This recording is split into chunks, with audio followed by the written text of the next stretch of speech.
মনোনীত প্রার্থী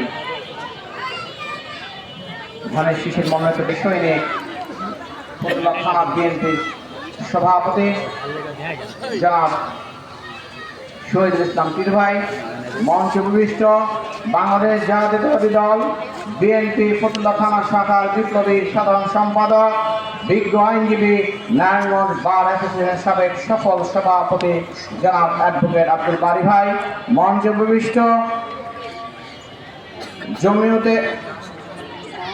জমিয়তে ওলামা ইসলাম নারায়ণগঞ্জ জেলা শাখার সম্মানিত সাধারণ সম্পাদক মাওলানা ফেরদৌস ভাই, উপস্থিত এই এনায়তনগর ইউনিয়ন বিএনপির সম্মানিত সভাপতি বিজ্ঞ আইনজীবী অ্যাডভোকেট আলমগীর ভাই সহ ফতুল্লা থানা স্বেচ্ছাসেবক দলের সংগ্রামী আহ্বায়ক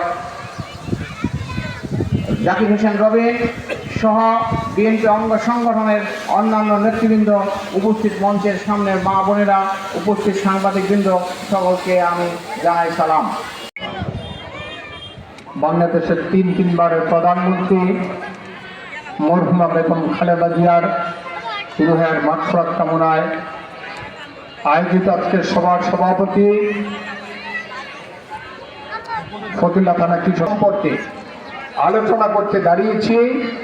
এই মহিষী নারীর আলোচনা করার, জীবন বৃত্তান্ত সম্পর্কে আলোচনা করার মতো দুঃসাহস আমার নাই।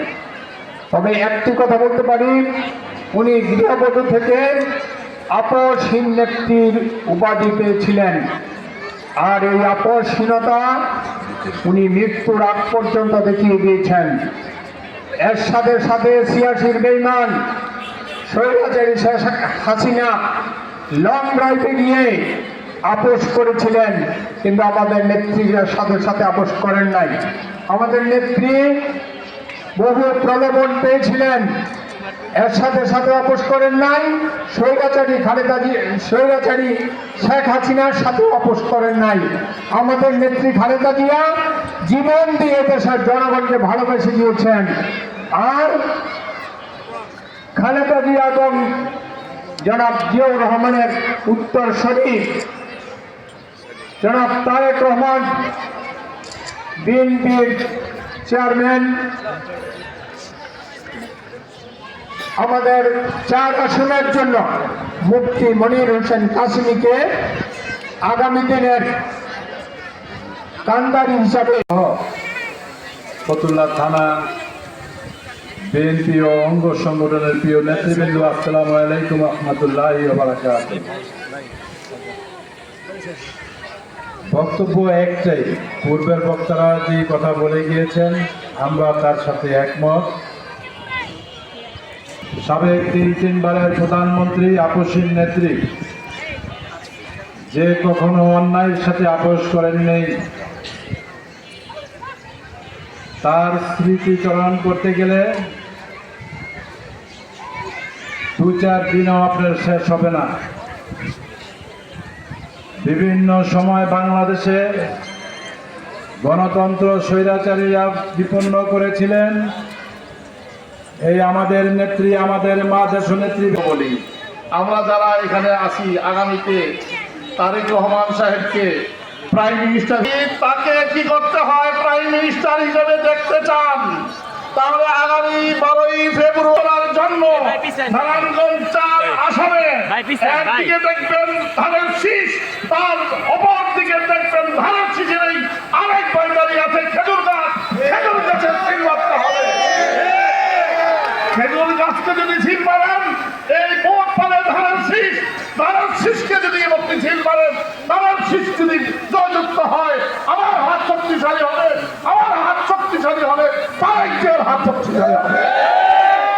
আমি আপনাদের কাছে নারায়ণগঞ্জ 4 আসনের বাংলাদেশ জাতীয়তাবাদী দল বিএনপির জোটের প্রার্থী জনাব মুফতি মনির হোসেন কাসেমী ভাই উপস্থিত, ফতুল্লা থানা বিএনপির মৃত্যুঞ্জয়ী যুব নেতা এবং ফতুল্লা থানা বিএনপির সভাপতি জনাব শহীদুল ইসলাম টিটু ভাই, উপস্থিত অন্যান্য নেতৃবৃন্দ। আমি খালি একটি কথা বলবো, আগামী 12 তারিখ আপনারা মুফতি মনির হোসেন কাসেমী ভাই যে মার্কা পেয়েছে খেজুর গাছ, শুধু খেজুর গাছ শুধু খেজুর গাছই নয়, এটা ধানের শীষের বিকল্প। তাই আমরা মানুষের সম্পদ, আগামী দিনের আশা আকাঙ্ক্ষার প্রতীক, যিনি মাতৃভূমির জন্য লড়াই করবেন, যিনি মানুষের ভাগ্যের জন্য লড়াই করবেন, আগামী দিনের ভাবি প্রধানমন্ত্রী, আল্লাহ আপনার শহীদ দরবারে ফরিয়াদ জনাব তারেক রহমানকে আপনি শহীদ দরবারে কবুল করেন। আল্লাহ যত দুশ্মনের হাত থেকে আপনি হেফাজত করেন, আসমানি জিসমানি রুহানি সমস্ত বালা মুসিবত থেকে হেফাজত করেন। আয় মালিক আপনার শহীদ দরবারে ফরিয়াদ।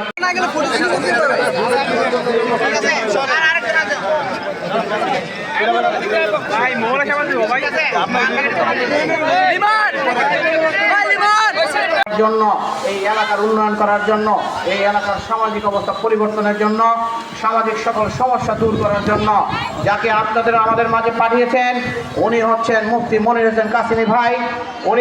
ওনার মার্কা হচ্ছে খেজুর গাছ, খেজুর গাছে হচ্ছে ধানের শীষ।